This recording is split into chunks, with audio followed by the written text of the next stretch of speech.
Hey guys, it's Kevin again, and this is going to be my review for Teen Wolf Season 3, Episode 20, I think this was 22, yeah, Episode 22, Devoid, and oh my god guys, this episode was amazing. I mean, these episodes are getting better and better. The only one that wasn't so good was, last week's was just okay for me.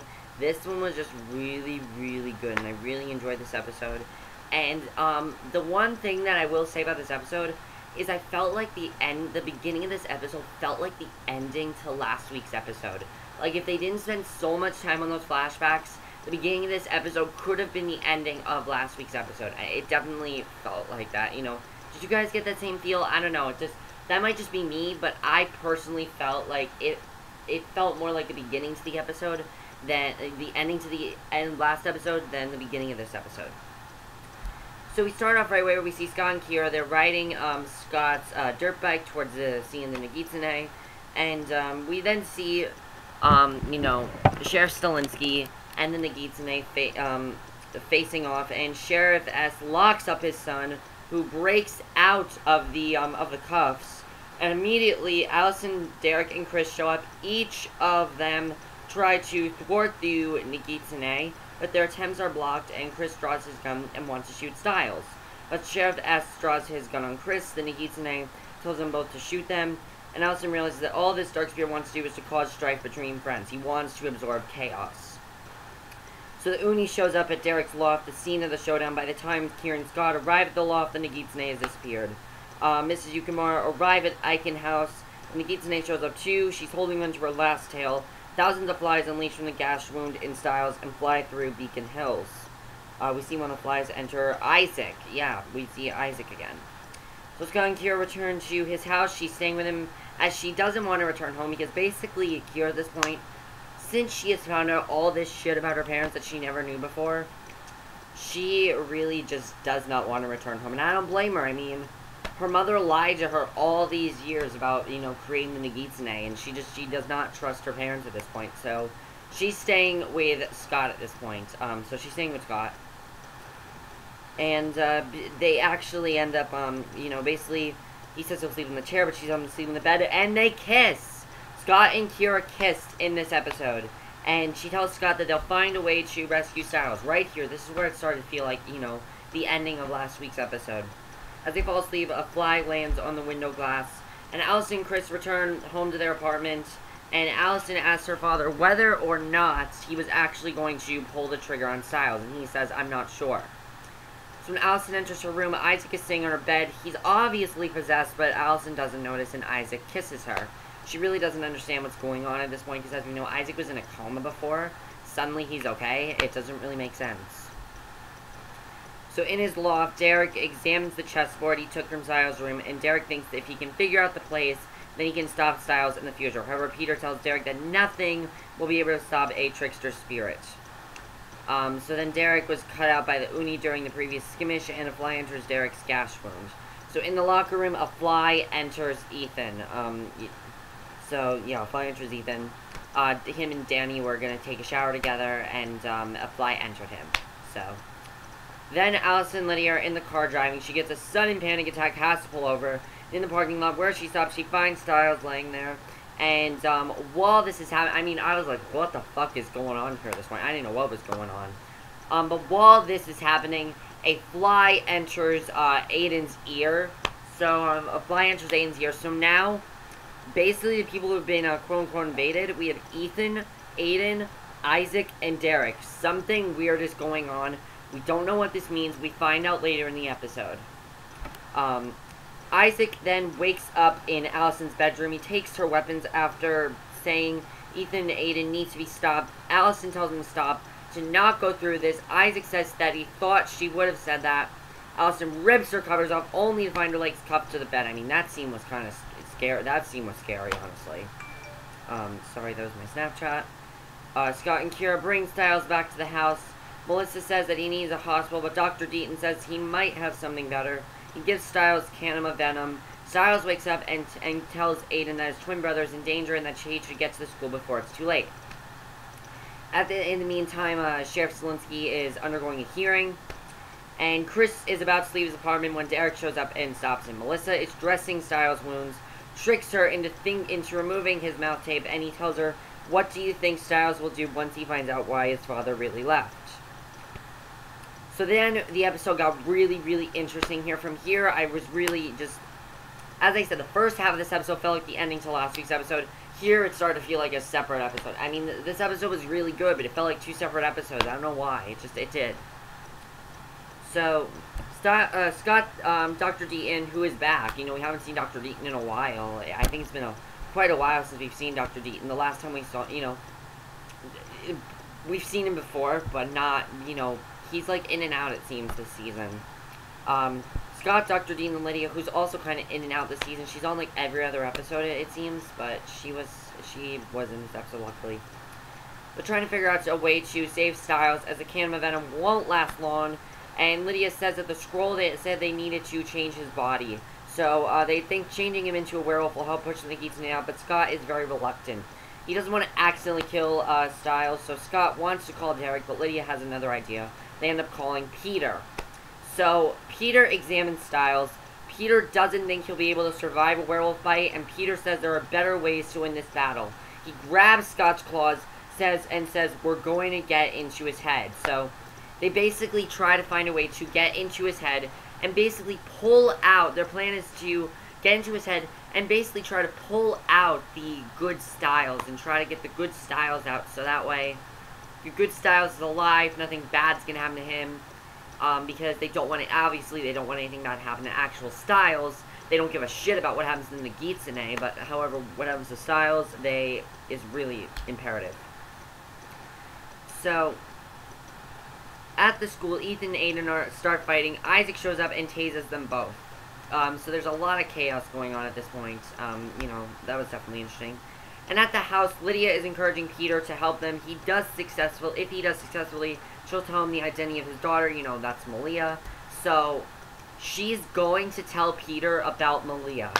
I'm thinking that he's not going to find out till the finale, and then next season it's going to be him trying to make up for all those years he wasn't a father to Malia or something like that. I don't really know.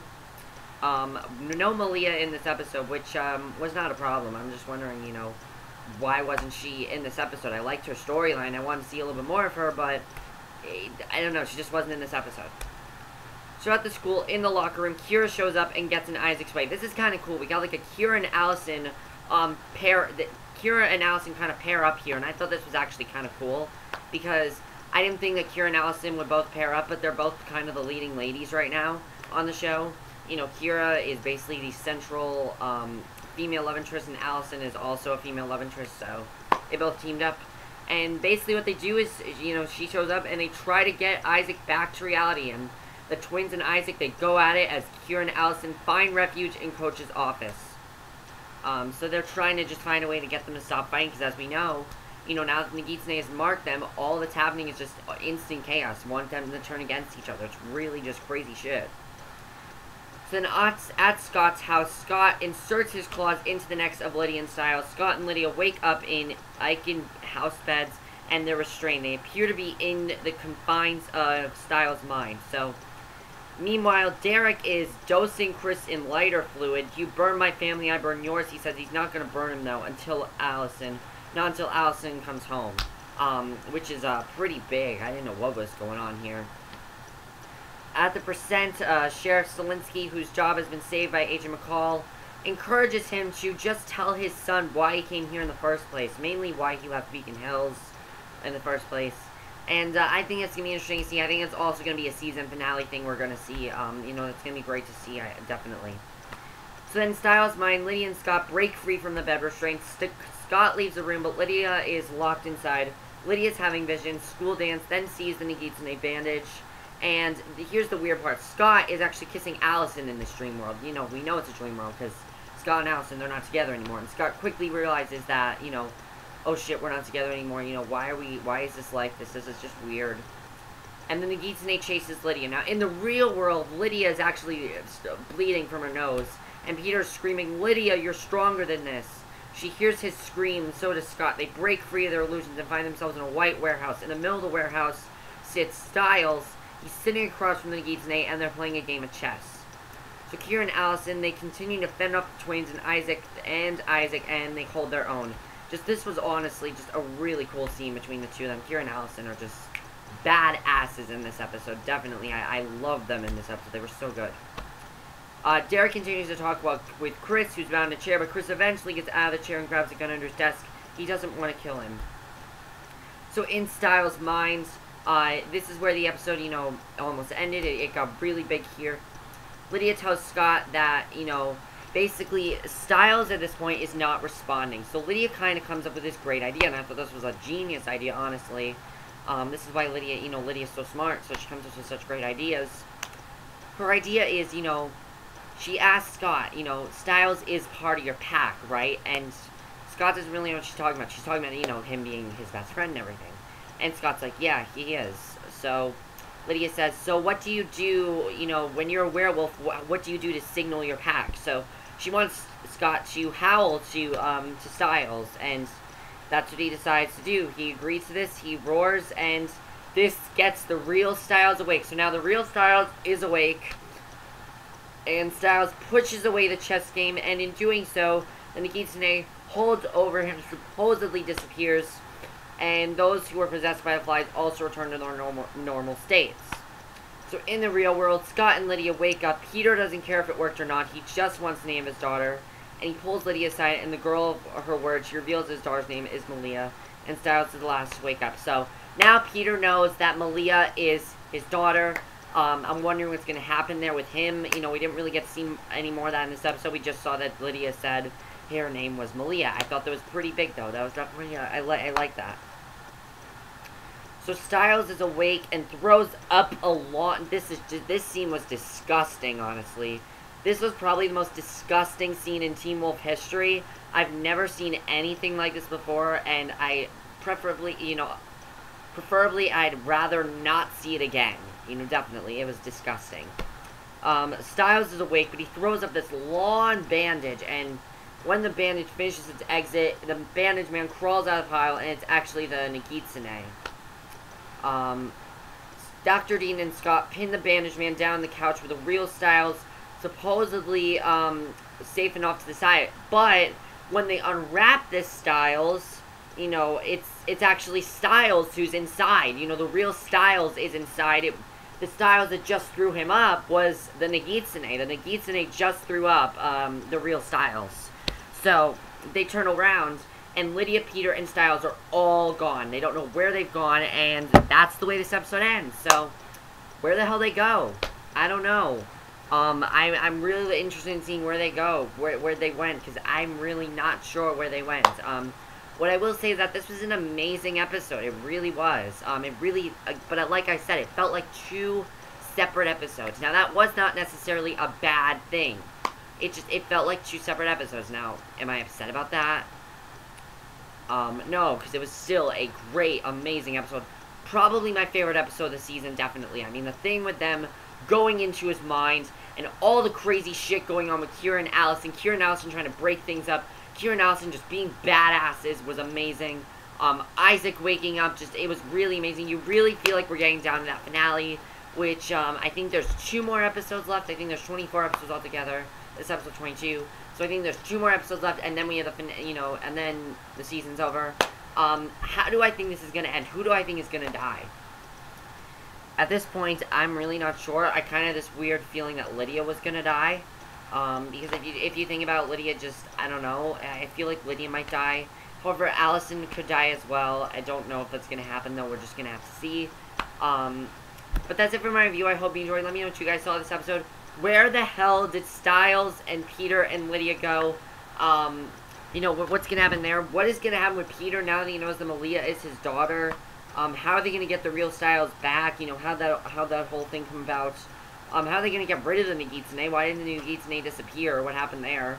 But that's it for my review. I hope you enjoyed, and I'll see you guys in my next video, which will be my review for Three Little Liars. So, see you then. Bye.